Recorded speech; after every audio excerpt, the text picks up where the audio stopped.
Case studies have got a really important part to play in the sales process. They're not necessarily something that you do at the end of a project and just stick them on your website or use them in the proposal, but there are so many other ways to use them, and also ways to make sure that you get your case study finished and approved. And that's what we're talking about in today's episode. And I'm excited to have with me case study expert Joel Klettke. And we'll be digging into everything that I've just talked about, why case studies can be dynamic and updated, whether anonymous case studies are worthwhile or a waste of time. And also, Joel's going to share his concept of nibble, bite, snack, meal and buffet. You might be surprised at some of the answers to the questions, as I was. So let's jump into today's episode and dig into everything about case studies. I'm Rob DaCosta, and this is the Agency Accelerator podcast. As someone who has stood in your shoes, having started, grown and sold my own agency, I know just how it feels in the ups and downs of agency life. So this podcast aims to ease your journey just a little by sharing mine and my guests' experiences and advice as you navigate your way to growing a profitable, sustainable and enjoyable business. Hey everybody, and welcome to this week's Agency Accelerator podcast. Now, this week we are diving into the topic of case studies and why you should really be focused on getting case studies and testimonials and how they are going to help in your sales process. And I am really excited to be joined by Joel Klettke today. And Joel specializes in the art of creating compelling case studies.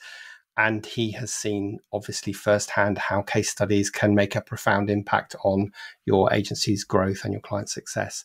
And as the founder of Case Study Buddy, he's helped numerous agencies navigate the intricacies of case study creation, ensuring that the case study stories resonate with the target audience. So I'm really excited to jump into this topic and learn the whys and the hows of case studies. So first of all, Joel, welcome to the show, and thank you so much for joining us today.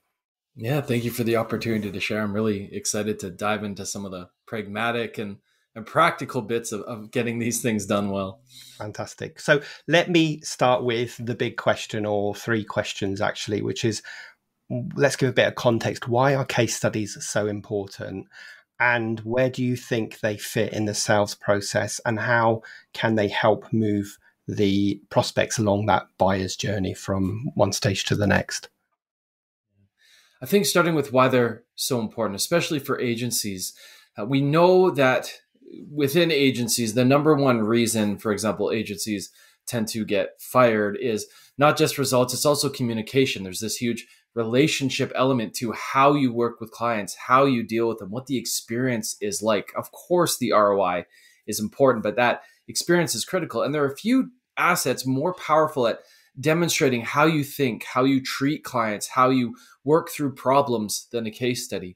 I think what also makes case studies, customer stories, really valuable and important is the fact that they are the ultimate differentiator. When you look at agency messaging, it can be very ubiquitous. Everybody's promising to, treat their clients like they're not just another number. Everyone's promising, depending on your vertical, white hat links or the best in PPC or the best in copy. When everyone's making similar promises, it really comes down to your proof, and it comes down to your ability to show that thinking and show that those values in action. It's one thing to say you care about your customers. It's another thing to demonstrate that.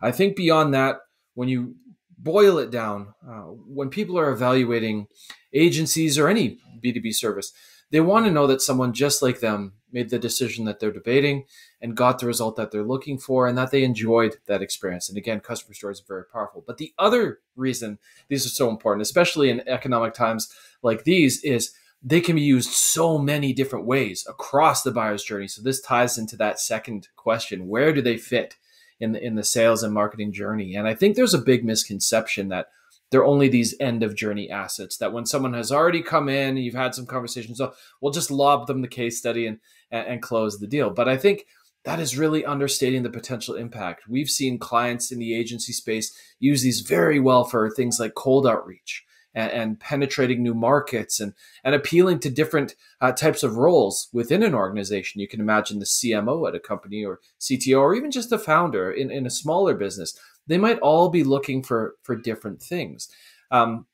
We've seen clients use these very well in remarketing and in ads and generating interest. We've seen them work very well in long sales cycles, in maintaining that interest and having a reason to follow up and check in. And then we've also seen them be very effective in things like nurturing and upselling and even retention, just doing a really great job of reminding customers what you're doing for others, where the potential impact for them could be. And so I really think these can span the entire sales and marketing journey when they're done strategically and with intention, which is something every agency, regardless of size or resources or means, every agency has the opportunity to think differently about how they come at this. And that's honestly half the battle. Fantastic. Well, there's some really good insights there. I just want to pick up on a couple of those things. So first of all, I think it's a really good shout to say we shouldn't just use case studies at the end of the buyer's journey. And I think that's where people typically, well, I think there's two places they use them. One is they put them on their website. And second of all is they probably include them in a proposal or right at the end of that journey. And clearly they're missing a trick if that's the only place they think they can be used. And the other thing I wanted to say is that I think using case studies for retention is such a great idea, because a client might just buy one service from you, and they only see you as an expert in that service. And now you're sharing a case study where you provide a different service to another client just like them.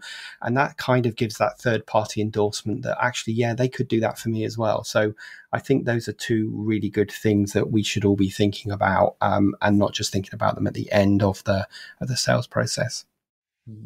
Yeah, I mean, when you think of how often an account typically comes in, as you're saying, for one thing, and then you're trying to find this natural opportunity. You know a service could be right for them, but you don't just want to put that recommendation in a report. How do you breathe life into that recommendation? How do you make it real, make it tangible? How do you show them the opportunity? And that's where a customer story can work really well, and bringing that in and having the ability to deploy that in different formats too, whether that's a video, whether that's a one sheet version, whether that's a deep dive. I think the other thing that gets lost in the tangle a little bit is that we don't just have to tell these stories one way in one place. We can have a shorter version, a longer version, a multimedia version, and that can all work at different stages too. If you're doing cold outreach, someone might be looking for something more concise. You don't have their permission to give them something long and detailed just yet.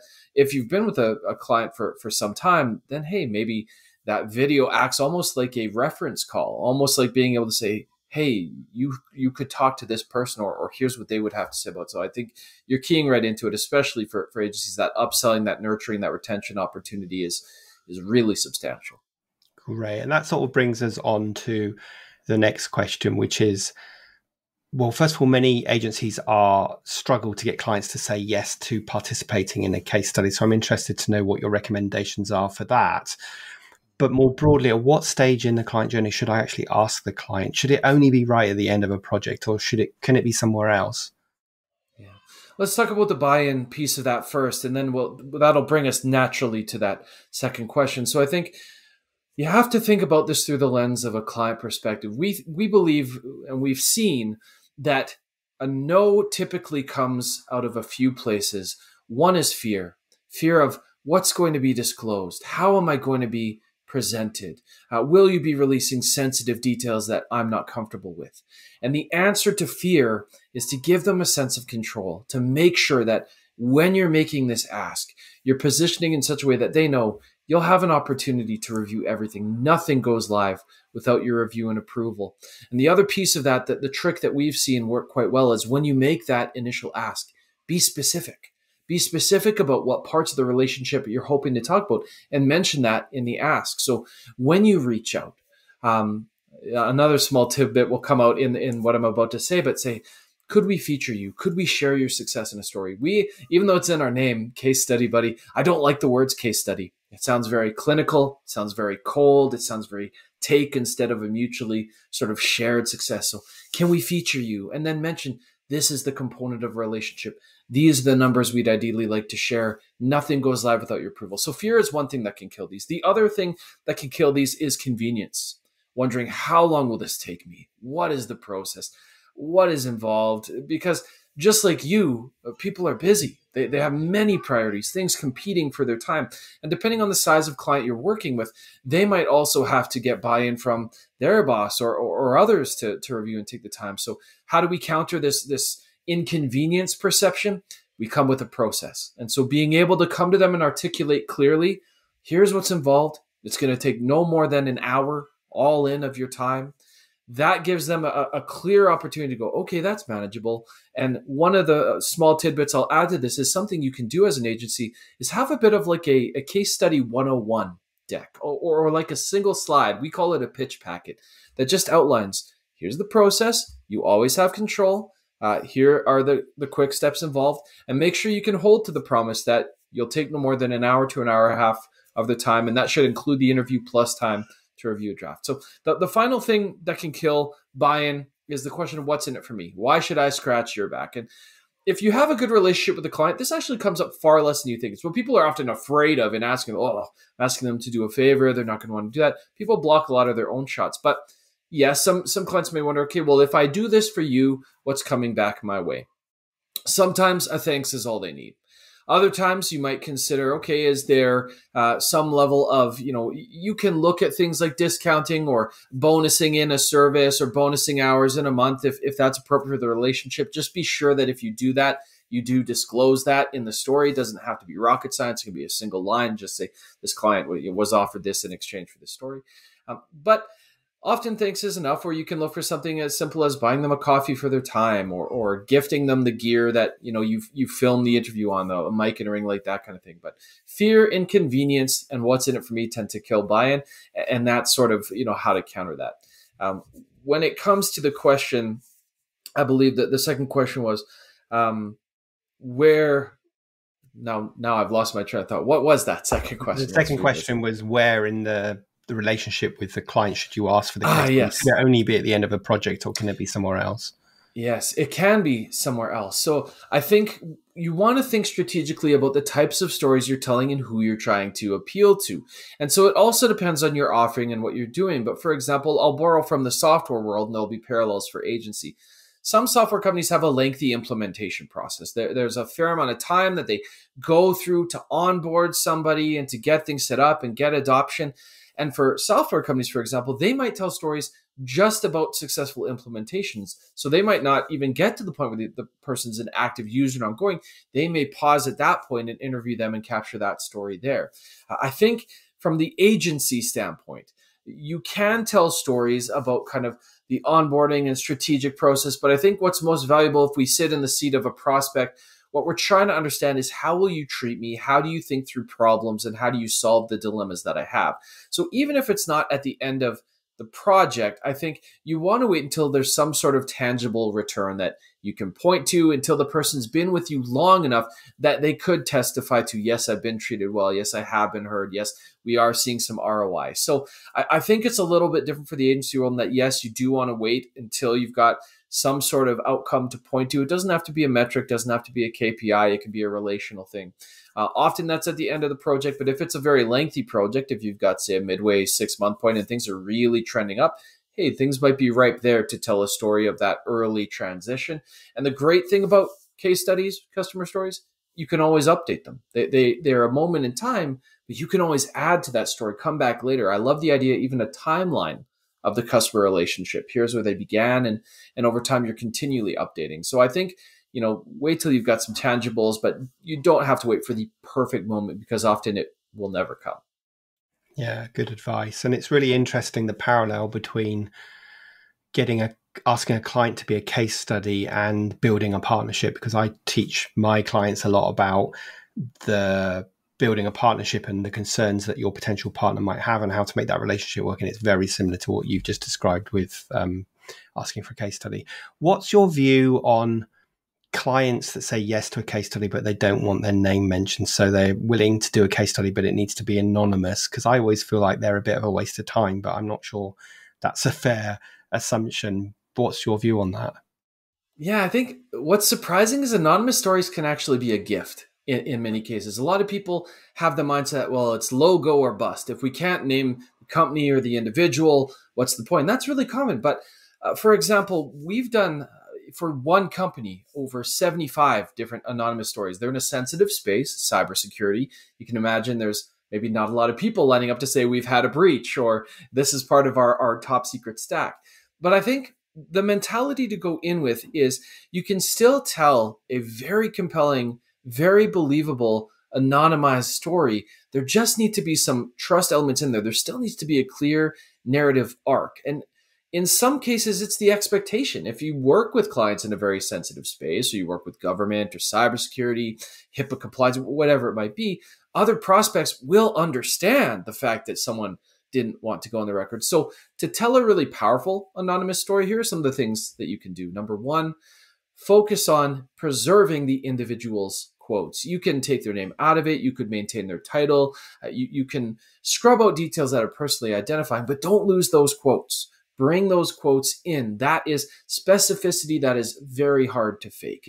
It's that flavor that makes it real. Consider the fact that if someone is willing to go on the record and they know they'll be anonymized, they might actually be more comfortable going in depth about things like metrics, KPIs, the stuff that other clients who are named might be more resistant to. So if someone is willing to go anonymous, that is your opportunity to say, given that this is anonymous, are you okay with us disclosing some of these things and strategic items that maybe otherwise you wouldn't want out there? And you'll be surprised how often they say, that's fine. If we're not going to be named, then what's it to us? No problem at all. So anonymous stories still can be powerful, and they can be a gift in that they can be very detailed, very strategic, and go really deep on some of the more sensitive aspects. So I don't think they're a waste of time. I just think they need to be done correctly and done well, and done with the mindset of telling the story in a compelling way. Great. That's really interesting. It's one of the things I love about this podcast is that I interview people that change my thinking. So thank you for that. That was good. Now, talking of metrics, obviously metrics can play a really important role in a case study to make it more compelling and more believable, but they can also be really difficult to actually get from the client. So how can agencies go about gathering those metrics and showcasing them in the case study? Yeah, I'm going to break this into two parts, today and in the future, because today you're limited to the relationship you have, the conversations you've had. In the future, there's lots you can do to be proactive about this. So for today, the way to come at this is when you make the ask of your client, don't wait till they're on the call to be asking them about metrics. You can imagine, we live in a world where we kind of imagine people know at the drop of a hat the impact we're having in those numbers. We imagine people meticulously track and keep track of the ROI. That's not always the case. In fact, that's actually the exception and not the rule. So when you make the ask, present the types of metrics you'd like to speak about and give them a little bit of homework, because everyone wants to come on a call and sound prepared and sound smart and sound eloquent. And so by planting that seed beforehand, that gives them the opportunity to prepare or to say, we actually don't have those, or we're not comfortable sharing those. In the latter, when someone says we're not comfortable sharing that, there are still things you can do. You can ask them, okay, could we find a bit of a proxy metric? Could we go for a broader range, or could we include, could we take that number and frame it through a lens that is not sensitive? If they say we don't have those things, you can look for ways to kind of arrive at a safe and mutually agreeable estimate. So for example, one is, let's say something you've done as an agency saves them an incredible amount of time. Because they work with you, they don't have to hire someone internally to do X, Y, Z. Well, what you might do is say, all right, let's look at what might the average salary for someone doing that might be. And you can do a little bit of math with the customer to say, here's what the impact looks like. Here's what you would have had to spend doing it in-house. Can we arrive at something like that? So you can do some mental math like that. The only thing is, don't do that alone. Don't do that in isolation and then come back and say, here's a metric. It should be a discussion that you talk about. Now, what do you do when there are no metrics? Because you will run into that situation. So you want to feature a client, but they say, we really don't have anything at all. We haven't been tracking. We don't have metrics. We can't do proxies. Well, remember at the hop of the call, I said so many issues in agency relationships come from the relationship part. That partnership piece that you've stressed, Rob, is so important. Tell the story of that partnership. You can have the results be anecdotal. You can have the results not be as precise, but focus that story then on the concerns, the pain points other prospects will have. Again, communication. Do they report proactively? Are they innovating for me? Do I feel like I'm looked after? Are they strategizing with me, working with me? So think about the things that people will be looking for as prospects. So that's today. Now, in the future, some things that you can do that I think every agency should be doing is make metrics visible and obvious. We think we put them in reports and there they are. but be proactive about bringing those up. Make sure you have a cadence of calls with customers and make talking about KPIs and ROI normal. Frequent and normal. There should be an ongoing dialogue. And the other piece that we advise is from the moment someone comes in most discovery calls, we're doing this, we're just not documenting, but asking about their goals, what they want to achieve, what success looks like for them, and then continue that thread. Bring it up every time you meet. How are we tracking against this? How is your ROI looking? By having this proactive and ongoing discussion, it encourages your client to make tracking their problem, to make knowing their ROI their problem. And so you can build this kind of symbiotic, very proactive relationship together that encourages them to know their numbers and reminds them of those numbers throughout the relationship. Yeah, I mean that's just great advice for longer term customer retention, and also making sure the client's focusing on the right thing. Because if you understand what good looks like and what success looks like, and you're all focused on delivering that, they're much more likely to be happy than them having one set of metrics in their head and you having another. So good advice. Now, so I've done this, I've got the case study draft, and I now send it over to the client. How do we make sure that the whole thing just doesn't die deaf because it gets lost in sort of some black hole of went for their approval, and then it doesn't matter what you do, you just can't get it back? How do we overcome this and ensure that the case study actually gets finished? Yeah, so here too is where being proactive makes a huge difference. Expectation setting creates and solves all of the toughest issues in case studies.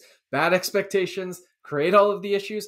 Right expectations fix all or most of them. So the first thing is, from the moment you start engaging with the client on this, you want to give it a deadline. You want to say, we would love to have this live by X date, just so that they know here is the window we're operating on. You don't want to make them feel forced or rushed, but just let them know, hey, of course you're going to have an opportunity to review, but we're targeting this publish date. So you can just plant that seed passively in the beginning. The next thing that's most important is velocity is everything. The faster you can move from the point of the interview to the draft that they see, the more likely this ever goes live. You can imagine, again, it's a bit like a Jenga tower. You're taking priorities from one place, putting them in another.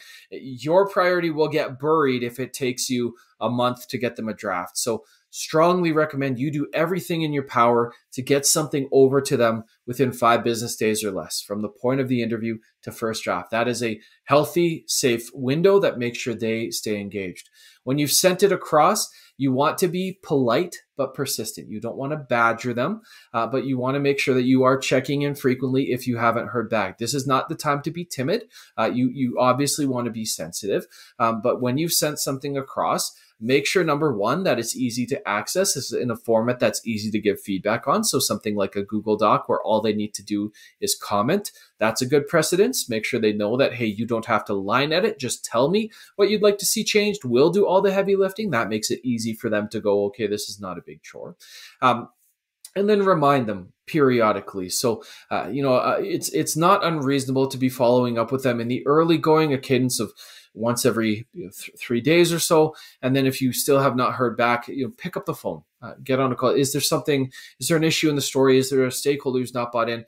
Having that visibility into where things might be going awry gives you the ability to help them and to navigate through that and to make it really easy for them. So those are some of the things you can do to make sure. The other thing that commonly kills stories, again, this is being proactive, but it's a big mistake that a lot of agencies and all B2B companies make, is don't make your customer look like an idiot in the story.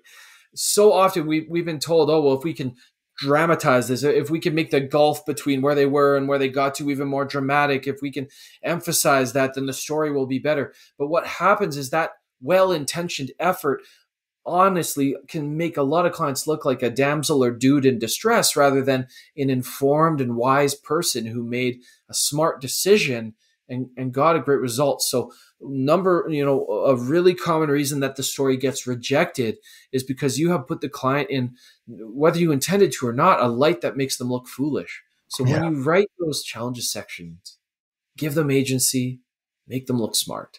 Yeah, you don't have to play that up. That's such good advice. And I think that's probably why a lot of times clients will say no to case studies, because they're worried about that. So that's good advice. I also like your polite and persistent, because when we're talking about sales, we always talk about polite, persistent, and patient. So the same thing applies here. Don't give up. If you're not going to pursue it, then don't start it in the first place. Now, once it's written and it's approved, obviously we're going to agree with the client how and where it's going to be used. But from a sales and marketing perspective, besides what you said earlier, have you got? We're going to stick it on our website. We're going to use it in our proposals. But have you got any other suggestions on how, from a sales and marketing perspective, we can use the case studies and different ways we can cut them up? Yeah. So a very easy framework that everyone can understand here: nibble, bite, snack, meal, buffet. When we think about repurposing this, we want to think about the appetite for information that different prospects will have. How hungry are they for information? How much can they stomach at this point? Because that opens up a world of possibilities. When we talk about something like a nibble, we might be talking about turning it into a graphic for a social post. You might take a great pull quote from the piece, share that on your LinkedIn, share that on Twitter, wherever else you're active. You might bring those testimonials onto your sales pages. That's one very small way of leveraging what you've just done. You could bring a soundbite into your cold outreach sequence, things like that. When we talk about a bite, this is something a little bit more than a nibble. That's where having, say, a very high level version of the story, as say a LinkedIn carousel, could be compelling, or a very simple one sheet that you use in cold outreach. That can be very compelling. When we talk about something like a snack, this is where you might put it together in a slide deck that you present live on a call, or you use as a leave behind in a meeting. You might have something printed out for trade shows that you leave behind. If you're in a space or an industry where people often come to these live events, having something you can leave them with that's beautifully designed, that can be very interesting. When we talk about a meal, that is sort of the full-blown deep version of the piece. So that's where you want to have your thinking, your strategy on display. That can live on your site. That can also be sent out in a newsletter. You can have an internal client newsletter, share that with them. That's another place that you can deploy these. And then when we talk about buffet, this is when you've got many meals. You've told many stories. A lot of people stop at, well, we've got these individual stories, we've shared them in different places.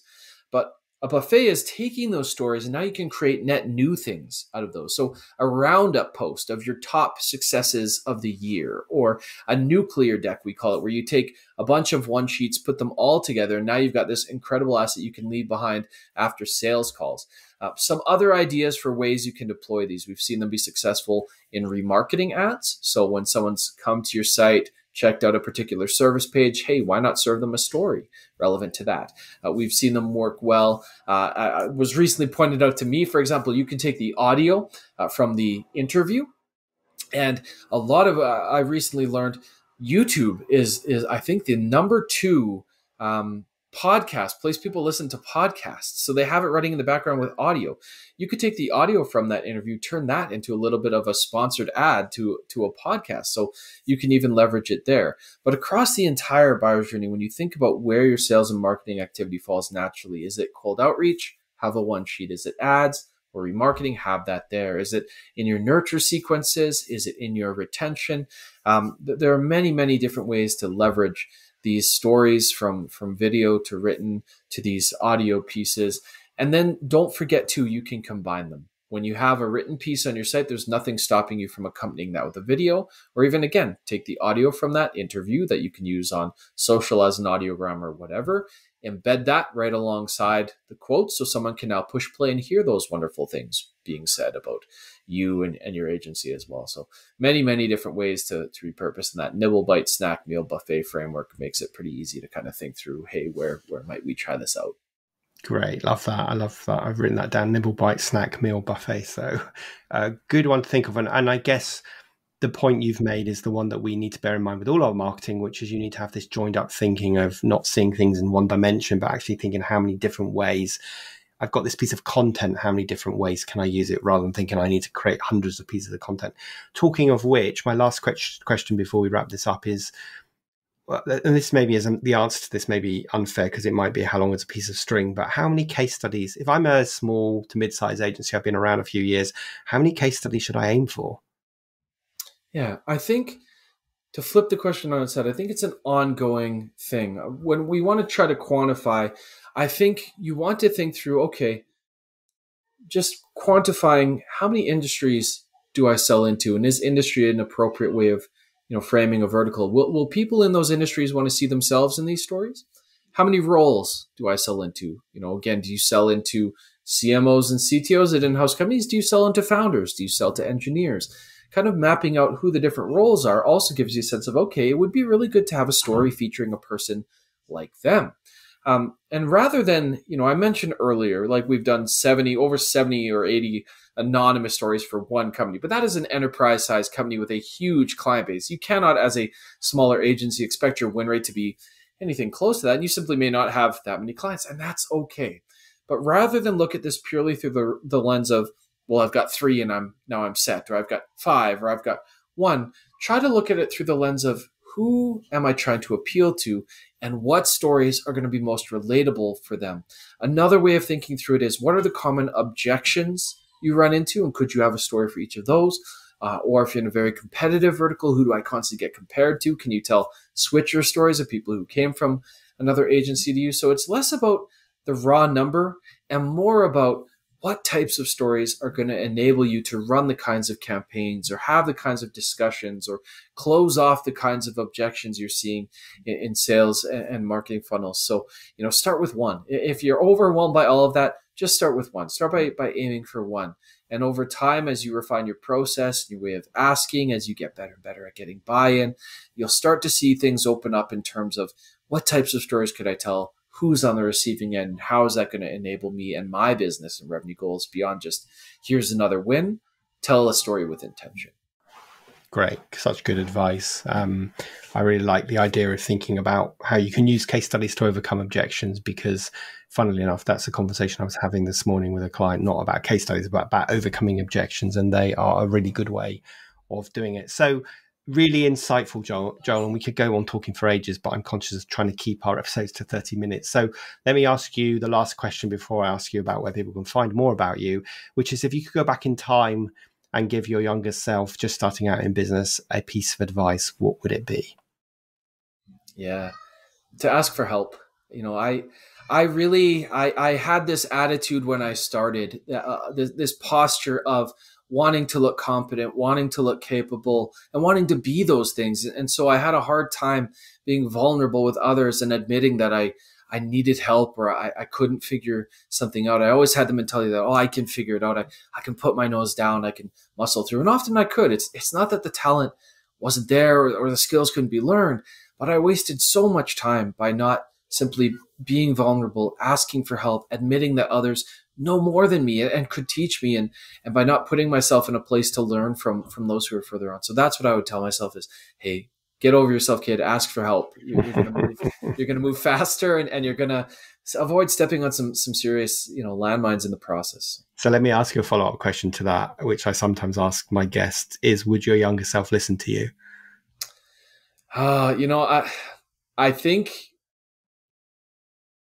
I think I'd still be pretty hard-headed. I was so entrenched in that idea of wanting to be able to do it. I know that's an unfair question, but I'd need to, I'd need to make a heck of a pitch, but I think I could get myself to listen. Good advice, though. We have nothing to prove, yet we feel we do, and that means that we feel like we have to be Superman or Superwoman and figure it out ourselves, and of course we don't. Now, if people want to find out more about you, Joel, or your business, where would the best place for them to go be? Yeah, so you can check out casestudybuddy.com. We've got a blog there full of advice, insight, go do it yourself type of stuff. Even if you have no intention of ever working with us, you'll walk away with something that makes your own process better. So do check that out. We also have a newsletter you can sign up for there, and it's twice a month. We share ideas, examples, insights, things you can go and apply. I hate fluff pieces, so I always try to make it pragmatic. So there's that for me. Feel free to connect on LinkedIn. I don't always reply quickly. I do always reply, so always happy to jam on ideas or share. So yeah, those are the two best places. Fantastic. Well, I'll make sure we include both those links in our show notes, and just wanted to say a big thank you for giving up part of your morning to join us today and sharing your insights and wisdom around case studies. So really appreciate your time. Yeah, thank you for the opportunity.